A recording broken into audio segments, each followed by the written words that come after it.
ప్రభునందు ప్రియమైన దేవుని సంఘమునకు మొట్టమొదటిగా క్రీస్తు పేరట మీ అందరికీ నా యొక్క వందనాలు. మరి పరలోకమందున్న దేవుడు మనకిచ్చిన గొప్ప సమయాన్ని బట్టి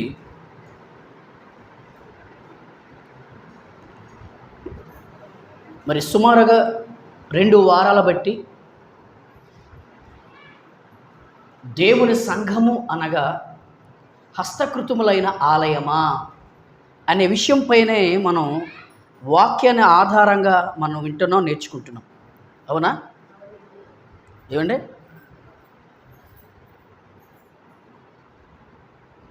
సుమారుగా ఇప్పటికే కొంత మనకి సంఘము పైన ఒక అవగాహన వచ్చింది. సంఘము అనగా మనిషి చేతుల ద్వారా కట్టబడిన ఈ కట్టడలు కాదు, మనిషి చేతుల మీదుగా కట్టబడిన ఈ నిర్మాణాలే సంఘమైతే కాదు. సంఘము అనగా ఏమండి? మనమే సంఘము, మనమే దేవునికి ఆలయము, మనమే దేవునికి మందిరము. అవునా? అనే విషయాలు వాక్యాన్ని ఆధారంగా, లేఖనాలని ఆధారంగా చేసుకొని మనమందరము కూడా చక్కగా స్పష్టముగా మనము వింటూనే ఉన్నాం, ఆలకిస్తూ ఉన్నాం. ఇప్పుడు ఎవరైనా ఆదివారం వచ్చింది అంటే మేము సంఘానికి వెళ్ళాలి అని మనము అనకూడదు. మనమే సంఘమైతే ఏమండి? ఈ సంఘము సంఘానికి వెళ్ళడం ఏంటి? మనమే దేవునికి మందిరం అయితే, వింటున్నారు జాగ్రత్తగా, మనమే దేవునికి ఆలయం అయితే ఈ ఆలయాలుగా ఉన్న మనము, ఈ మందిరముగా ఉన్న మనము మళ్ళీ ప్రత్యేకంగా దేవుని మందిరానికి వెళ్ళడం ఏంటి? ఈ ప్రశ్న ఏమండి? చదువుకున్న వాళ్ళకి ఈ ఆలోచన రాలేదు. చదువుకున్న వాళ్ళకి రాకపోతే అంటే విద్యావంతులకి, జ్ఞానవంతులకి, పండితులకి, రెవరెండ్లకి, బిషప్పులకి ఏమంటే, లేదంటే దేవుణ్ణి నమ్ముకొని ఒక 50 సంవత్సరాల ఒక అనుభవం కలిగిన క్రైస్తవులకి ఈ ప్రశ్న 1350 గ్రాములు కలిగిన మెదడులో ఈ ఆలోచన రాలేదు అంటే ఏమండి? వాళ్ళకి నేర్పించే బోధకులు కూడా ఈ ప్రశ్న వాళ్ళకి రాలేదు. అంటే సంఘము, వినండి జాగ్రత్తగా, సంఘము వాక్యం పైన ఒక అవగాహన కలగాలి అంటే, వాక్యం పైన ఒక పట్టు వాళ్ళకి రావాలి అంటే, వాక్యం పైన ఒక మంచి జ్ఞానం వాళ్ళకి కలిగి ఉండాలి అంటే ఏమండి? ఎవరి ద్వారా మీకు వస్తుంది జ్ఞానం అంటే, ఎవరి ద్వారా దేవుడు మీకు నేర్పిస్తాడు అంటే, బోధకుల ద్వారా లేదా సేవకుల ద్వారా మాత్రమే మీకు దైవ వాక్కులను, దైవ జ్ఞానాన్ని దేవుడే మీకు అలుపుడు నా ద్వారా మీకు నేర్పించగలడు. మా అంతలో మేము నేర్చుకుంటాం, మేమే గుణానులం, మేమే పండితులం. ఏంటి? భౌతిక సంబంధమైన 2-3 మాటలు మేము ఏమండి మాట్లాడగలం, మాటకారులము అనే వాళ్ళకి ఈ దైవ జ్ఞానము వారికి అబ్బదు. ఏమండి? స్టార్ట్ అయిందా? ఏమన్నా ఆలోచించండి. కనుక సంఘము అనగా ఏమండి? కట్టడలు, నోరులెప్పాలి, కట్టడలు. నేను చెప్పాలా? మళ్ళా నవ్వకండి, నాకు సిగ్గేస్తుంది మీరు నవ్వుతే. సంఘము అంటే కట్టడలు కాదు, మళ్ళీ కట్టడలు అంటే కట్టడలు అంటున్నారు మీరు. మనుష్యుల చేతుల ద్వారా కట్టబడిన ఈ నిర్మాణాలు కాదు. మనం ఎక్కడైతే కూర్చున్నామో, వినండి, ఏ స్థలములో అయితే కూర్చున్నామో, ఏ ప్రదేశంలో అయితే కూర్చున్నామో అది దేవుని సంఘం అయితే కాదు, మనమే దేవుని సంఘం. ఏమండి? అని 2 భాగాలు మీకు నేను కాదు, దేవుడే మనకి నేర్పించడం జరిగింది. ఏమండి? జాగ్రత్త. నేను ప్రారంభిస్తున్నాను. మళ్ళీ కొన్ని వాక్యాలు మీకు చూపిస్తాను, కొన్ని బైబిల్ ఆధారాలు మీకు చూపిస్తాను.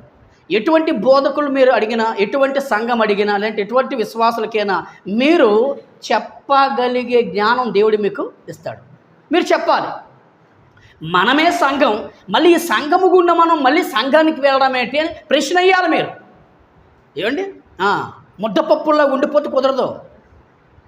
ఎందుకంటే ఈరోజు పరిస్థితులు చాలా దారుణంగా ఉన్నాయి. కనుక వాక్యం పట్ల జ్ఞానం పెంపొందించుకోవలసిన, జ్ఞానాన్ని సంపాదించుకోవలసిన అవసరత మన మీద ఉంది.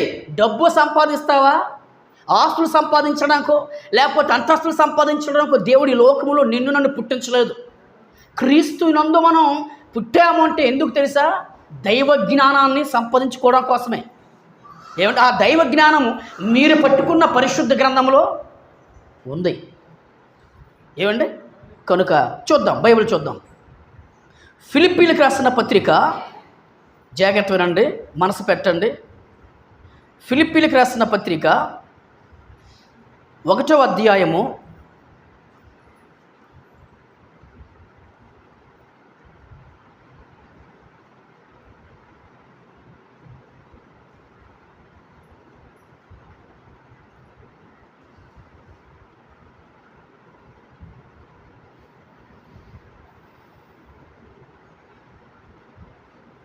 'లేకపోతే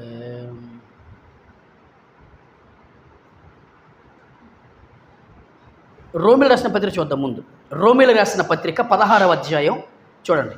రోమీయులకు రాసిన పత్రిక 16వ అధ్యాయము వచనము ఏమండి 4 చూద్దాం. వచనము 4 జాగ్రత్త వినండి. పౌలు అను అపోస్తలుడు ఏమండి ఒక ఇద్దరు సువార్థికుల గురించి, లేదా ఒక కుటుంబం గురించి, లేదా భార్యాభర్తల గురించి పౌలు అనే సేవకుడే స్పష్టంగా చెప్తున్న మాట ఇది. ఎవరికి? రోమా పట్టణములు ఉన్న క్రీస్తు సంఘానికి పౌలు గారు ఒక కుటుంబం గురించి చెప్తున్నాడు. ఏమని? జాగ్రత్తనండి. నేను ఏమండి ఫస్ట్ నుంచి చెబుతాను. కెంక్రేయలో ఉన్న సంఘ పరిచారకురాలకు ఫిబే అను మన సహోదరిని పరిశుద్ధులకు తగినట్టుగా ప్రభునందు చేర్చుకొని, ఆమె మీ వలన కావలసినది ఏదైనా ఉన్న ఎడల సహాయం చేయవలనని ఆమెను గురించి మీకు సిఫారసు చేయుచున్నాను. ఆమె అనేకులకు నాకును సహాయకురాలై ఉండేను అని చెప్పి, ఇప్పుడు చూడండి 3వ వచనం. క్రీస్తు యేసునందు నా జత పనివారైన ఏమండి ప్రిస్కిల్లకును అకులకును నా వందనములు చెప్పుడు. ఎందుకు చెప్పాలి అంటే, వారు ఏంటి, ఈ అకుల ప్రిస్కిల్ ఎవరు? సువార్థికులు.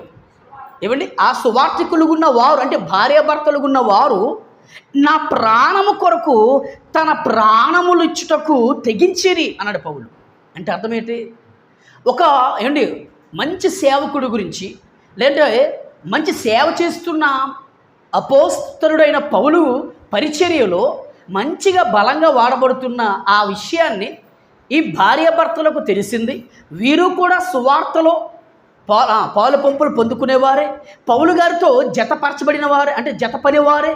కానీ పౌలు అంటున్నాడు, నా ప్రాణము కొరకు వారి ప్రాణములు కూడా ఇచ్చుటకు తెగించిరి అన్నాడు. అంటే అర్థం ఏంటి? అంటే ప్రాణాలు ఇచ్చినంతగా పౌలు గారిని ప్రేమించారు, పౌలు గారిని గౌరవించారు. ఏమంటే ఇప్పుడు ప్రాణాలు తీసేవారు ఉన్నారే తప్ప ప్రాణాలు ఇచ్చేవారు ఎవరు లేరు నేటి సంఘంలో. ఏమంటే మాటలతో ప్రాణాలు తీసేవారు, ఏమంటే మానసికంగా ప్రాణాలు తీసేవారు, అవునా? ఉన్నారు. కానీ ఆ రోజు మాత్రం అకుల ప్రిస్కిల్లా అనే ఈ భర్త భార్య, అకుల అంటే భర్త, ప్రిస్కిల్లా అంటే భార్య, ఈ ఇరువురు కూడా పౌలు గారు, అంటే పౌలు గారితో జత పనివారు. పౌలు గారు సేవ చేస్తున్నారా, ఆ పౌలు గారి దగ్గర వీళ్ళు కూడా ఆయనతో కలిసి సేవ చేసేవారు.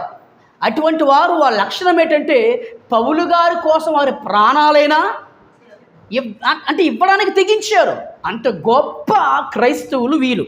అయితే వినండి, ఎందుకు ఇదంతా చెప్పారంటే, ఇప్పుడు చూడండి. మరియు వారి ఇంట ఉన్న సంఘమునకును అన్నాడు. ఏంటి సంఘం ఎక్కడుంది? ఇంట్లో ఉంది. అది వెరీ గుడ్, బాగా అర్థమైంది మీకు. ఏమన్నాడు పౌలు? వారి ఇంట ఉన్న సంఘమునకు.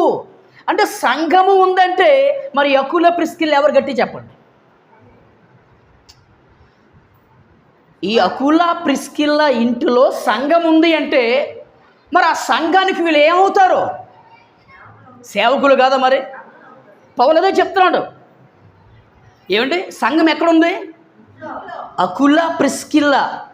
ఏమంటే వారి ఇంట ఉన్న సంఘమునకును వందనములు చెప్పుడి అన్నాడు.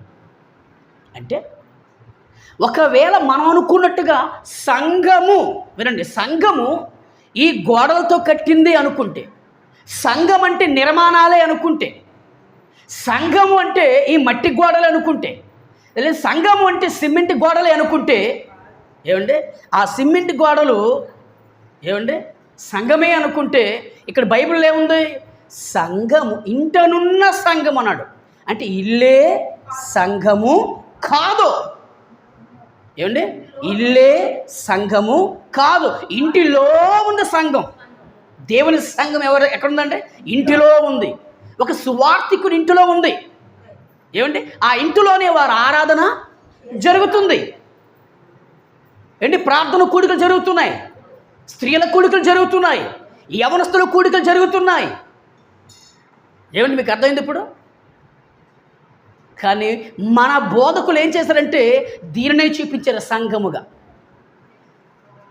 తాపీ మేస్త్రుల ద్వారా కట్టబడిన దీనినే, ఈ కట్టడలనే ఏమండి చూపించారు మన పాస్టర్లు ప్రపంచానికి. సంఘం అంటే ఇదేనరా బాబు అని. కానీ బైబిల్ ఏం చెప్పింది? ఎవరు బాబు? సంఘం అంటే ఇది కాదు, సంఘం అంటే మనమే అంటుంది బైబిల్. ఏమిటి ఇంకోటి చూపిస్తాను మీకు. ఏమిటి ఇంకోటి చూపిస్తాను చూడండి. ఇంకో మాట ఏంటంటే అపోస్తుల కార్యాలు చూద్దాం. అపోస్తుల కార్యాలు చూడండి 14:7. అపోస్తుల కార్యములు 14వ అధ్యాయము ఏమండి 7వ వచనం చూడండి.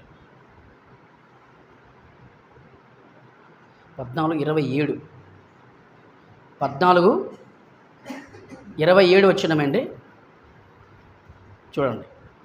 మరియు చూడండి, మరియు ప్రతి సంఘములో ఏముంది బైబిల్లో? ప్రతి సంఘములో అంటే అర్థం ఏంటి?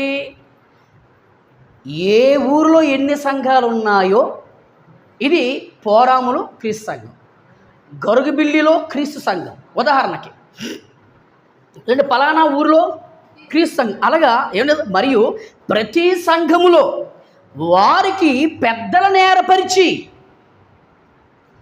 ఏంటి సంఘానికి ఎవరిని ఏర్పరిచారు పౌలు బర్నబా గారు? పెద్దలను ఏర్పరిచారు. అంటే సంఘ పెద్దలు. బాగా వినండి, సంఘానికి ఇప్పుడు కాదు అప్పుడు. ఏమంటే అప్పుడు సంఘానికి ఎవరిని ఏర్పరిచారు? పెద్దలు. ఇప్పుడు కాదు, అప్పుడు ఏర్పరిచారు అంటున్నాను. ఆ కాలంలో అపోస్తుడైన పౌలు, ఏమండి బర్నబా, పౌలు, శీల, వీళ్ళందరూ కూడా సువార్త సేవ పరిచయం ఉన్నప్పుడు సంఘాలు కట్టినప్పుడు ఏమంటే సంఘాలు విస్తరిస్తున్నాయి, విశ్వాసులు సంఘము అభివృద్ధి అవుతున్నప్పుడు జనం చెప్పండి ఎక్కువ అవుతున్నారు. ఒక పౌలు గారు ఒక్కరే అంత సంఘాన్ని నడిపించలేడు. అందుకే అప్పుడు ఏం చేశాడు? ఆత్మ ప్రేరేపణ బట్టి, దేవుడిచ్చిన జ్ఞానం బట్టి పౌలు బర్నబా ఏం చేశాడంటే సంఘమునకు, ఎవరికండి? సంఘములో వారికి పెద్దలను ఏర్పరిచాడు. నేను బాగేవనండి, సంఘము అంటే గుడి గోడలే అనుకుంటే, లేదంటే చెప్పండి ఈ యొక్క సిమెంట్ గోడలే సంఘం అనుకుంటే మరి వీటికి ఎందుకు పెద్దలు? తాపీ మేస్త్రుల ద్వారా కట్టబడిన భౌతిక సంబంధమైన గోడలకి ఎందుకు పెద్దలు? అంటే ఇప్పుడు అర్థమైంది మనకేంటంటే సంఘము అంటే మనమే, విశ్వాసుల సముదాయమే, విశ్వాసుల సమూహమే. ఏమంటే సంఘం అంటే ఏరా విశ్వాసుల సమూహమే సంఘం, పరిశుద్ధుల గుంపే సంఘం. ఆ సంఘానికి ఎవరిని ఏర్పరిచారు? ఆ రోజు పెద్దలను, సంఘ పెద్దలని ఏర్పరిచాడు. మీకు అర్థమైందండి? అంతేగాని సంఘ పెద్దలు గోడలకు అవసరం లేదు, కిటికీలకు అవసరం లేదు, తలుపులకు అవసరం లేదు, స్లాబ్కి అవసరం లేదు, ఈ ఫ్యాన్లకు అవసరం లేదు. ఎవరికి సంఘ పెద్దలు అవసరం అంటే సంఘానికి పెద్దలు అవసరం. మీకు అర్థమైంది? ఇప్పుడు ఇంకోటి చూద్దాం ఏమండి, ఇంకోటి చూద్దాం. గలతీయులకు రాసిన పత్రిక 1వ అధ్యాయం ప్రియులారా చూడండి. గలతీయులకు రాసిన పత్రిక 1వ అధ్యాయము ఏమండి 13 వచనం బాగా వినండి. 13 పూర్వమందు పౌలు గారు చెప్తున్న మాట. ఎవరండి? పౌలు గారు చెప్తున్న మాట ఆయనే చెప్తున్నాడు. ఏమని? పూర్వమందు యోధా మతస్థుడునై ఉన్నప్పుడు అన్నాడు. అంటే పౌలు ఒకప్పుడు సౌలు అనుకున్నాం కదా, ఆ సౌలు ఏ మతస్థుడు? యోధా మతస్థుడు. అంటే మతము అంటే అంటే అదే పౌలు గారికి ఎంత ప్రేమ తెలుసండి. ఆ మతము గురించి వినండి, మతము గురించి మానవత్వాన్ని కూడా విడిచేవాడు ఈ సౌలు. ఆ మత పిచ్చిలో పడిపోయి మతమే మాకు దైవముగా భావించి, మతమే మాకు సమస్తముగా భావించి, మతాన్ని సన్మానించి ఆ యోధా మతం కోసం ప్రాణాలు కూడా తీసేవాడు. ఎవరు? ఈ పౌలే ఒకప్పుడు సౌలు. మీకు అర్థమైందా? అయితే అంత యోధా మతంలో ఒక మతోన్మాదిగా, ఒక ఉగ్రవాదిగా, ఒక తీవ్రవాదిగా ఉన్న ఈ సౌలు పౌలుగా మారిన తర్వాత అంటున్నాడు, బాగా అంటున్నాడు, పూర్వమందు అంటే యేసు ప్రభువు దగ్గరికి రాకముందు ఆయన ప్రాచీన జీవితం. ఆపిలమా నిలబడదు ఇక్కడ. ఆయన ప్రాచీన జీవితం, మరి ఆయన పాపపు జీవితం ఎలా ఉండేదండి అంటే ఒకప్పుడు ఒక భయంకరంగా ఉండేవాడు, గురుడుగా ఉండేవాడు, తీవ్రవాదిగా ఉండేవాడు, నరహంతకుడుగా ఉండేవాడు. అటువంటి ఆయన పౌలుగా మారిన తర్వాత అంటున్నాడు, పూర్వమందు యూదా మతస్థుడనై ఉన్నప్పుడు నేను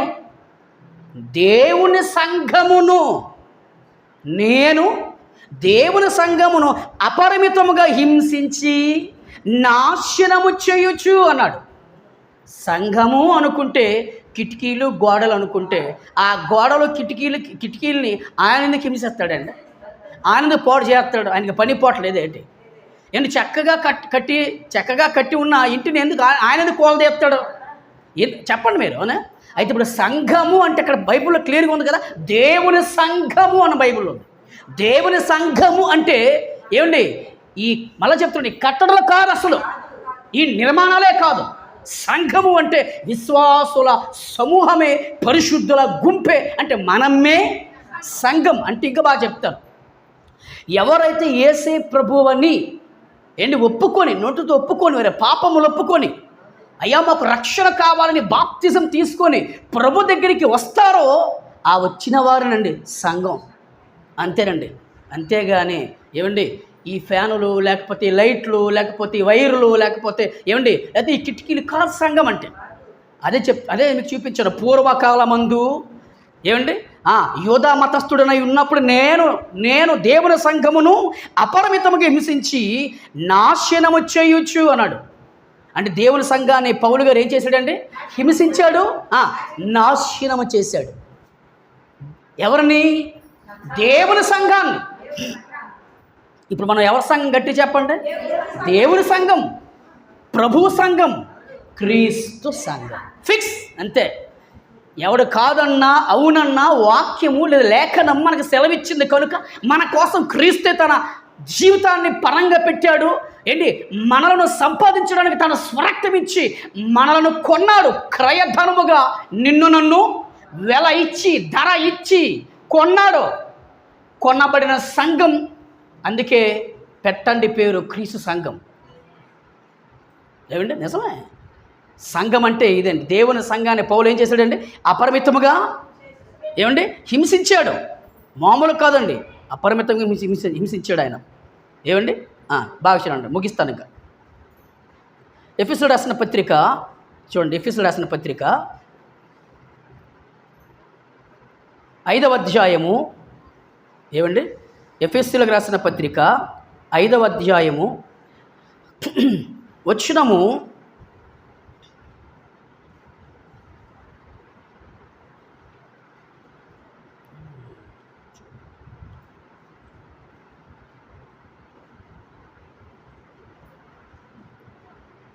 చూడండి వచ్చినము 22 చూద్దాం. స్త్రీలారా వినండి, స్త్రీలారా ప్రభువునకు వలె మీ సొంత పురుషులకు మీరు లోబడి ఉండండి. క్రీస్తు బాగానండి, క్రీస్తు సంఘమునకు శిరస్సై ఉన్నలాగున అని బైబిల్లో. ఏమండి శిరస్సు ఎవరండి? ఎలా చూస్తారు? శిరస్సు ఎవరు? ఎవరికి? సంఘం. ఏమంటే సంఘమునకు శిరస్సు క్రీస్తు. బైబిల్ ఉందా లేదా? మళ్ళీ సంఘమునకు శిరస్సు క్రీస్తు. ఒకవేళ ఈ దరిద్రులు, ఈ దుర్మార్గులు ఏమండి, అవునా, ఒకరి సంఘం అంటే ఇదే గోడలు అనుకుంటే దీనికి శిరస్సు ఆయన ఎందుకు? బుద్ధి బుర్రలేదుడికి ఈ క్రైస్తవులకి. ఏమండి సంఘానికి శిరస్సే క్రీస్తు అన్నప్పుడు ఏమండి ఈ మొత్తం నిర్మాణానికి శిరస్సు క్రీస్తా? ఏమన్నా సెన్స్ ఉందా వాడికి, పాస్టర్లకి? ఏముంది బైబిల్లో? క్రీస్తు సంఘమునకు శిరస్సు. ఏంటి? శిరస్సై ఉన్నలాగున పురుషుడు భార్యకు శిరస్సై ఉన్నాడు అంతే. అంటే అర్థమేంటి? సంఘం అంటే మనమైతే, విశ్వాసుల సమూహమే, పరిశుద్ధుల గుంపే సంఘం అయితే, ఆ సంఘానికి శిరస్సు క్రీస్తు అయితే ప్రతి భార్యకు శిరస్సు పురుషుడు అంటే భర్త అంతే. కానీ ఈరోజు నేనే శిరస్సు ఎవరంటున్నారు? ఆడవాళ్ళు. ఏంటి చంపేస్తాడు. మళ్ళీ చెప్తున్నాడు దేవుడు, మీకు నాటకాలు ఆడితే మాత్రం నిజం చెప్తున్నాడు సీరియస్గా. శిరస్సు ఎవరండి? పెళ్ళాలా, భార్యలా? బుద్ధి బుర్రలేదు మీకు? ఉన్నారు అటువంటి సన్నాసులు ఉన్నారు, రండి చూపిస్తాను మీకు. నేనే శిరస్సుని. దేని శిరస్సు? నువ్వు నెలకి 2 రూపాయలు సంపాదిస్తే నువ్వు శిరస్సు అయిపోతావా? చెప్పండి. లేదంటే 2 మాట్లాడితే నువ్వు అంటే 2 మాటలు పేలెప్పుడు మాట్లాడుతూ నువ్వు శిరస్సు అయిపోతావా? ఓ భార్య, ఓ యమ స్త్రీయా? అచ్చా నిజమేనండి, నవ్వద్దు, నిజమే. ఏమంటే తప్పది. ఇది దేవుని వాక్యానికి చాలా విరోధం. నేను చాలా సీరియస్ చెప్తున్నాను నేను. వినండి, భార్యకు శిరస్సు భర్త. ఆ భర్త వినండి తాగుబోతుడైనా శిరస్సే, తిరిగిపోతుడైనా శిరస్సే. ఏమండి జూదగాడైనా శిరస్సే. అంటే అర్థమైతే అధికారి, నాయకుడాడు. నేనే నాయకురాలని, నేనే అధికారిని. ఏమండి నేనే పెత్తనం చలించేస్తాను, నేనే మరి మొగుడ నువ్వే నాకు శరీరము, నేనే శిరస్సును. నాకెందుకంటే ఈ పనికి మళ్ళీ జ్ఞానం ఉంది, 2 పెక్కలు నేను సంపాదిస్తున్నాను. ఏమండి నిన్ను నా కాలు కింద మట్టేస్తానంటే కుదరదు. ఏమండి ఎంత క్లారిటీ ఉందండి. క్రీస్తు సంఘమునకు శిరస్సై ఉన్నలాగున. సంఘానికి శిరస్సు ఎవరండి? యేసయ్య. ఏమండి అలాగే భార్యకు శిరస్సు భర్త అంతే. ఆ శిరస్సు అంటే ఆ శిరస్సు స్థాయిని భార్య తీసుకోకూడదు. పొడిచేస్తాడు దేవుడు. మళ్ళీ ఏమనుకున్నారు? అందుకే ఇలాంటి వాళ్ళు ఉంటారని మళ్ళీ చెప్తున్నాను మీకు. స్త్రీకి దేవుడు ఎక్కడ కూడా ప్రాధాన్యత ఇవ్వలేదు. అందుకే సంఘములో కూడా స్త్రీ మౌనముగా ఉండవలసిందే. ఏమనుకున్నారు? మాట్లాడడానికి దేవుడు చెప్పండి స్త్రీకి అవకాశం ఇవ్వలేదు. కానీ ఈరోజు ఏంటి పాస్టర్లందరూ కూడా ఇంత మైకులు పట్టించుకొని ఏమండి భర్తలను పక్కన తోసేసి వాక్యాలు చెప్పేస్తారు. వీళ్ళందరూ పోతారు నరకానికి. ఇది కన్ఫర్మ్. ఇది ఏమండి కన్ఫర్మ్. ఇది కన్ఫర్మ్. ఇది నిజమే. ఆలోచించండి. అంటే క్రీస్తు సంఘమునకు అంటే అర్థమేంటి? సంఘము అంటే ఇవి కాదు, ఈ భౌతిక సంబంధమైన నిర్మాణాలు కానే కాదు. ఏమండి అది ఆలోచించండి. ఇంకా ముందుకు వెళ్దాం. ఇంకా మంచి మాట చూడండి.